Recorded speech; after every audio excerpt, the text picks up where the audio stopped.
Olá, boa noite. Defesa Civil alerta para a cheia dos rios na região noroeste. Chuvas devem causar prejuízo de 15% na produção gaúcha de arroz. Morte em queda de marquise acende alerta para a conservação de obras. Polícia Civil desarticula a quadrilha que aplicava golpes contra o Banrisul.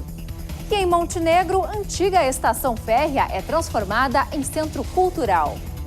Você vai ver agora os principais fatos do dia na capital e no interior do estado.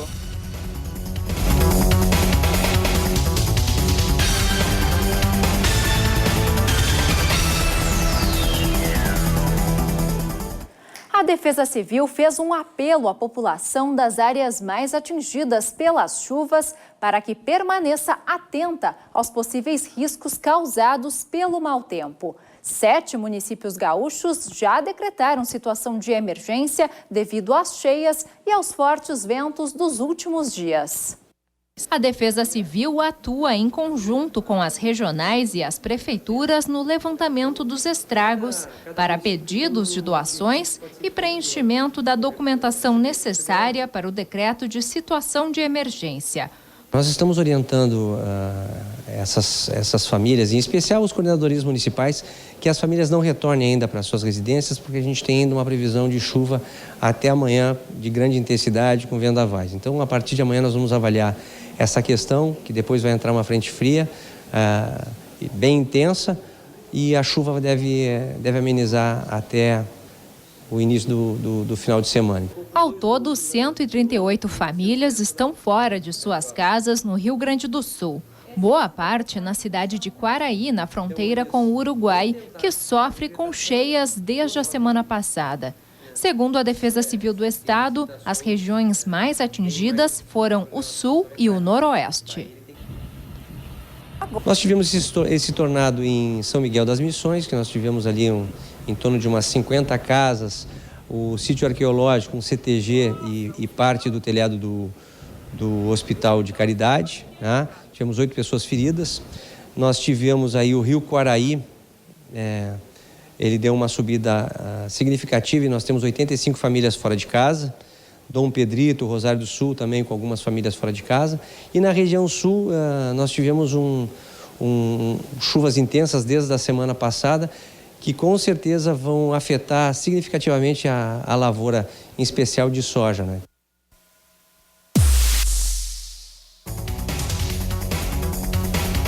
A maior escola de Cachoeira do Sul, na região central, teve as aulas suspensas hoje, após ter um andar inundado pelo excesso de chuva. Ontem, engenheiros do município estiveram na Escola Estadual João Neves da Fontoura para avaliar as condições do prédio e encaminharam um laudo à Secretaria da Educação. Um encontro com o secretário Vieira da Cunha foi marcado para quinta-feira. Em 2015, a escola também foi afetada pelas chuvas e teve seu calendário letivo comprometido. Parte dos produtores gaúchos de arroz vão amargar prejuízos em função das chuvas. A estimativa do Instituto Rio-Grandense de Arroz é de uma quebra de 15% na safra, em comparação com o ano passado. Neste assentamento em Viamão, onde a colheita chega a 120 mil sacas de arroz, a perda na produção este ano pode significar 20 mil sacas a menos. Uma diferença significativa para quem vive da lavoura. Tudo o que a gente tem, ele está investido para a gente agora colher os resultados. E com esse tempo, com essa climática, a gente não conseguindo estar colhendo esses produtos da lavoura para as famílias, isso é péssimo. Em todo o estado, mais de 227 mil hectares sofreram com as mudanças climáticas, apresentando perdas de até 3% da área de cultivo. Nas áreas mais castigadas pelo tempo, as perdas podem chegar a 60% da lavoura. Mesmo assim, especialistas ligados ao Instituto Rio-Grandense do Arroz acreditam que o preço final do produto ao consumidor não deve apresentar grande variação. O arroz é um alimento da cesta básica da população brasileira. Então ele tem alguns controles do próprio governo, que não pensa deixar de subir. E a variação que deve existir, ela deve existir, é até para compensar os custos de produção do nosso produtor, que aumentaram muito nessa safra em função de demandas e custos de energia, enfim. Embora a produção de grãos tenha decaído, o especialista garante, não vai faltar arroz na mesa do brasileiro. O que vai se produzir ainda vai ser suficiente, junto com alguma produção do Mercosul, que vai chegar aqui no Brasil, que vai abastecer a população. Não vai haver falta de arroz, vai haver uma certa oferta menor. O Rio Grande do Sul pode ter a maior safra de soja da história este ano. A colheita deve chegar a 16 milhões de toneladas do grão. O preço pago pela saca vai ficar em torno de R$ 68. No ano passado, a agropecuária foi o único setor da economia gaúcha que registrou crescimento. Em 2016, o campo pode ser decisivo para evitar uma queda severa no produto interno bruto do estado, já que também movimenta a indústria e os serviços. Hoje é o Dia Nacional de Prevenção e Combate à Hipertensão Arterial. A chamada pressão alta é um dos principais fatores de risco para quem tem doenças cardiovasculares. E cerca de 30% dos brasileiros têm problemas relacionados à hipertensão. Para alertar a população sobre os principais fatores de risco, você vai conferir algumas orientações ao longo da segunda edição de hoje. Os recados são da Sociedade de Cardiologia do Rio Grande do Sul. Hipertensão arterial é a pressão excessiva do sangue na parede das artérias. Quando o coração bombeia o sangue para o sangue sair oxigenado e levar nutrientes e o próprio oxigênio aos tecidos, ele deve ter uma pressão normal de fluxo dentro das artérias. Sempre que essa pressão ultrapassa os níveis de normalidade, a gente detecta pressão elevada ou hipertensão arterial. Sai a chuva, chega o frio. O sol aparece entre nuvens na quarta-feira e as temperaturas não passam dos 14 graus em Porto Alegre. A previsão é idêntica para Novo Hamburgo, mínima de 7 e máxima de 14. E no litoral norte, frio acompanhado de ventos de em média 40 km por hora, máxima de 14 graus em Tramandaí. Ainda nesta edição, um alerta para a necessidade de conservação de marquises e outras estruturas urbanas. E depois do intervalo, operação da Polícia Civil desarticula a quadrilha que aplicava golpes contra o Banrisul.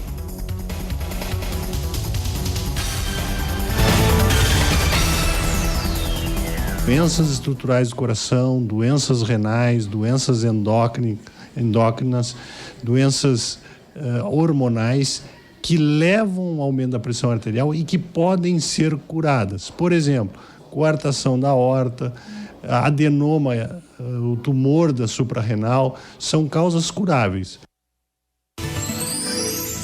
O sol volta a aparecer na região oeste do Rio Grande do Sul nesta quarta-feira. Em Uruguaiana, o dia começa com 5 graus e a máxima chega a 14. São Borja também tem um dia frio, com máxima de 15 graus. E previsão semelhante também em Alegrete, mínima de 6 e máxima de 14 graus. Amanhã é o último dia para pagamento do IPVA. Esse é o prazo final para motoristas com placas que terminam em 0. Todos os demais já tiveram que quitar suas contas ao longo do mês de abril. Os condutores que não receberam multas de trânsito nos últimos 3 anos seguem com a dedução de 15%.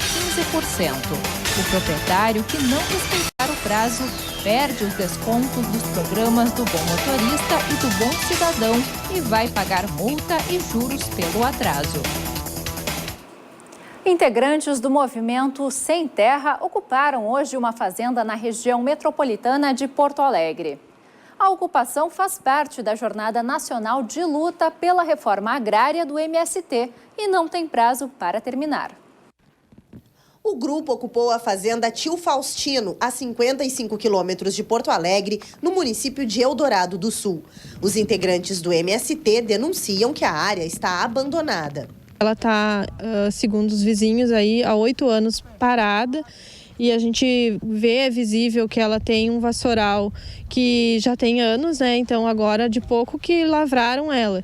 Mas a gente reivindica ela para a produção de alimento, que a gente quer terra para produzir comida, né? Que a terra ela tem que cumprir com a sua função social, né? Que é produzir alimento para a população.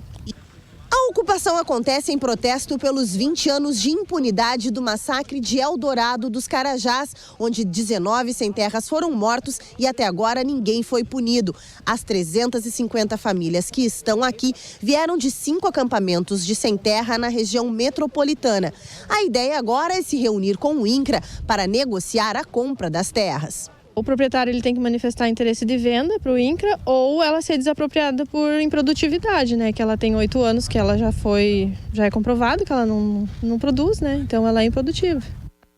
Uma organização que praticava golpes financeiros, lesando o Banrisul e bancos privados, foi desarticulada pela polícia. 15 empresas são investigadas. Desde o início da manhã foram cumpridos 21 mandados de prisão. A operação, denominada Estélio, referência ao camaleão que muda de cor, investigava 80 pessoas há mais de um ano. Empresas fantasmas eram criadas para pedir empréstimos e financiamentos em bancos que nunca eram pagos, pois outra empresa assumia o débito. Já foram presas 21 pessoas, entre elas um gerente e um funcionário do Banrisul. A instituição teve um prejuízo de cerca de 7 milhões de reais. Servidores do banco, em conluio com empresários, eles combinavam a existência, montavam empresas de fachada. Essas empresas, através dos seus diretores, que estavam em nome de laranjas, todos eles identificados, pleiteavam empréstimos perante o banco. O banco concedia esse empréstimo, cheque especial, cartões de crédito, cartões de conta corrente. Eles sacavam esse dinheiro e depois, então, faziam a divisão entre o servidor, entre o empresário e entre o laranja. Por exemplo, uma empresa que não existe e que já era inadimplente, ela dava uma determinada cártula, um determinado cheque, alguma coisa, em garantia do empréstimo da outra, porque o banco vai cobrar aquela garantia. Quando era hora de cobrar a garantia, não tinha fundos e aquela outra empresa já tinha levado o dinheiro. Então o banco ficava sem receber nada e aqueles valores sumiam no bolso ou dos principais títeres da organização, dos controladores, e parte dos valores iam para os laranjas. Na operação, a polícia apreendeu 13 veículos, além de dinheiro e joias. A Polícia Civil solicitou ao Banco Central 60 ordens de bloqueio de ativos financeiros dos envolvidos no golpe. Os integrantes da quadrilha vão responder por vários crimes, entre eles estelionato, associação criminosa e lavagem de dinheiro. As investigações agora devem encerrar dentro do prazo legal de 30 dias e, no mínimo, por volta de 30 indiciados.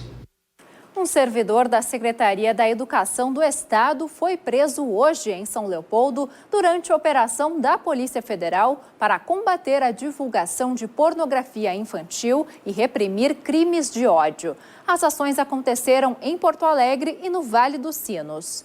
Um jovem da capital é suspeito de publicar material ofensivo e discriminatório contra nordestinos.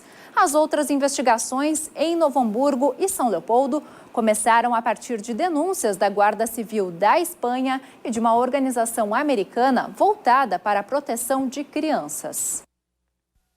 A Polícia Federal cumpriu 5 mandados de busca e apreensão. Ao todo, são 4 casos. Os crimes não têm relação entre si, mas a investigação é da Polícia Federal por envolver a rede mundial de computadores.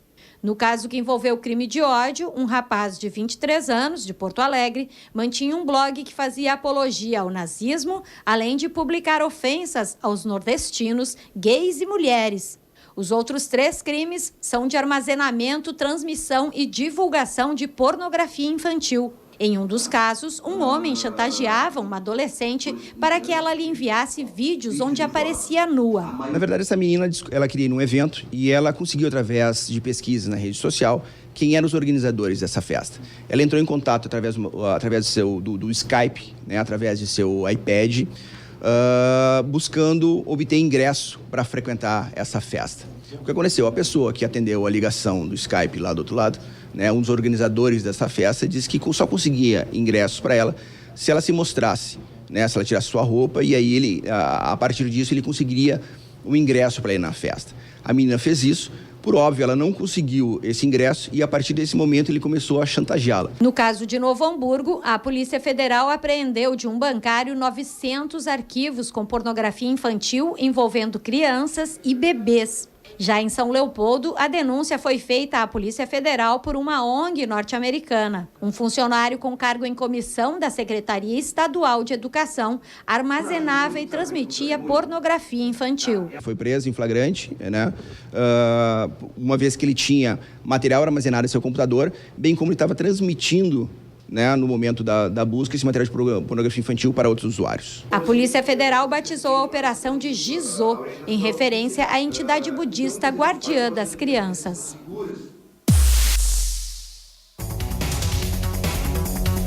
Um carro caiu na margem da Lagoa dos Patos na tarde desta terça-feira no município de Tapes. O Ford Ka, com placas de Sentinela do Sul, parou sobre as pedras a menos de 1 metro da água. O motorista, que não se feriu, fez o teste do bafômetro que acusou o consumo de álcool. Ele já tinha a carteira de habilitação cassada e foi preso em flagrante. A maioria das vezes é por história familiar, obesidade, excesso de sal na sua dieta, sedentarismo, estresse e substâncias nocivas como o tabaco e excesso de cafeína, catecolaminas, etc. Dia de céu claro e temperaturas de inverno na Serra Gaúcha. Os termômetros não passam dos 10 graus em Caxias do Sul. A previsão é a mesma para Passo Fundo, mínima de 4 e máxima de 10. Em Ijuí, sol entre nuvens e temperaturas oscilando entre 5 e 12 graus. Veja depois do intervalo. Morte em São Leopoldo alerta para a importância da conservação de marquises.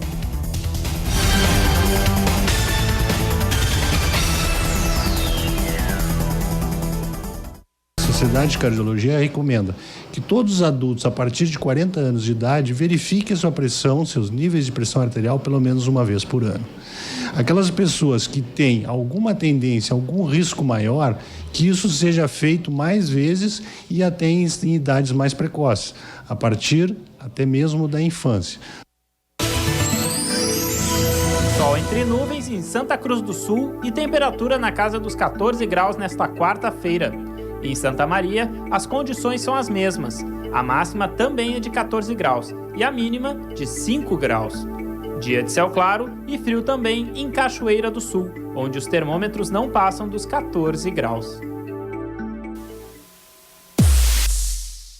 O Tribunal Regional Federal negou o recurso do Departamento Estadual de Trânsito que pedia a suspensão da exigência de exame toxicológico na expedição ou renovação da carteira de habilitação nas categorias C, D e E. Com isso, a obrigatoriedade passa a valer para transportadores de cargas, de passageiros e condutores de reboques.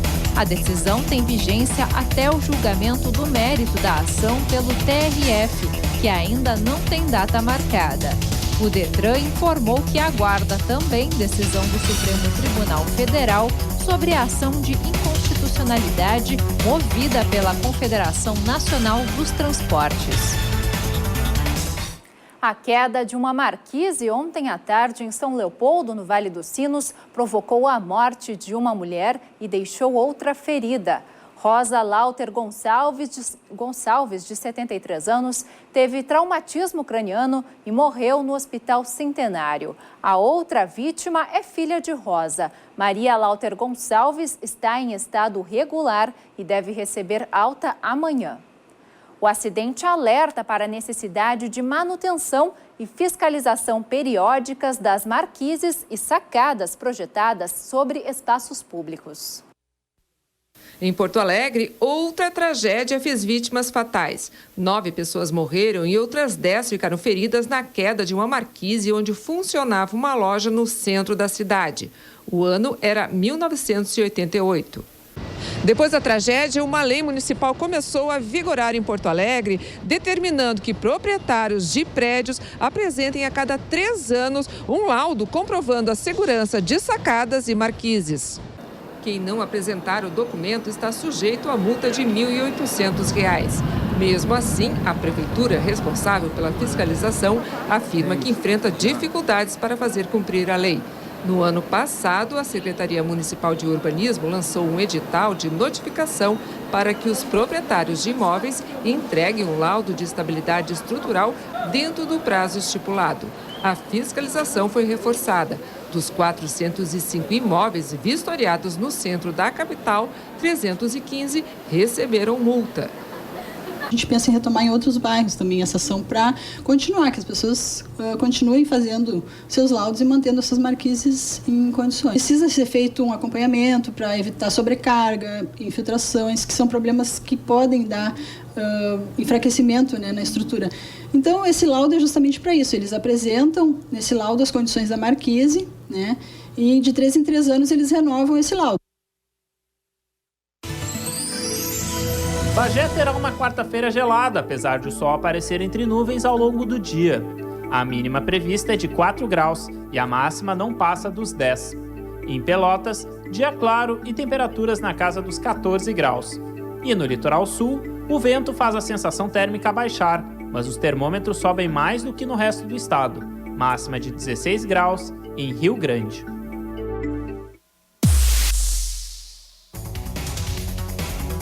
Comunidade artística presta homenagens a Ronald Hadi. O diretor e dramaturgo gaúcho morreu hoje de manhã aos 71 anos. Ele era um dos mais reconhecidos e premiados nomes das artes cênicas no país. Foi fundador da companhia Teatro Novo em 1968 e dirigiu mais de 180 espetáculos adultos e infantis. Hadi sofria de síndrome de Guillain-Barré. O velório foi realizado esta tarde no Crematório Metropolitano de Porto Alegre. A antiga estação férrea do município de Montenegro, no Vale do Caí, está sendo transformada em um centro de cultura. A revitalização está na 3ª fase e a expectativa de inauguração é para o início do 2º semestre. Os detalhes na reportagem da TV Cultura do Vale, parceira da TVE na região. O antigo restaurante da estação agora será um espaço cultural com capacidade para 150 pessoas sentadas. As obras iniciaram em janeiro e a previsão é de que a inauguração ocorra em julho. A revitalização da Estação da Cultura virou realidade com a mobilização liderada pela entidade de filantropia, cultura e arte. A obra está 50% concluída. A partir de agora, então, a coisa já está mais visível, né? A gente está vendo que está sendo feito. Teve um período que se trabalhou muito nas escavações, no subsolo. As obras terão um custo de quase R$700 mil pagos pela Braskem através da Lei de Incentivo à Cultura, além de uma contrapartida da Prefeitura de Montenegro com valor ainda indefinido. O espaço será multiuso para teatros, espetáculos e palestras. Esta 3ª etapa da revitalização aqui da Estação da Cultura, ela tem a previsão de um grande salão para 150 lugares, com cadeiras removíveis. Isto dará possibilidades de eventos com auditório ou outros eventos que necessitam apenas de uma área coberta, né? O projeto contempla acessibilidade para entrada e nos banheiros, além de cisternas para aproveitamento da água da chuva. Nós voltamos amanhã às 7 da noite com novas informações. Uma boa noite para você e até lá!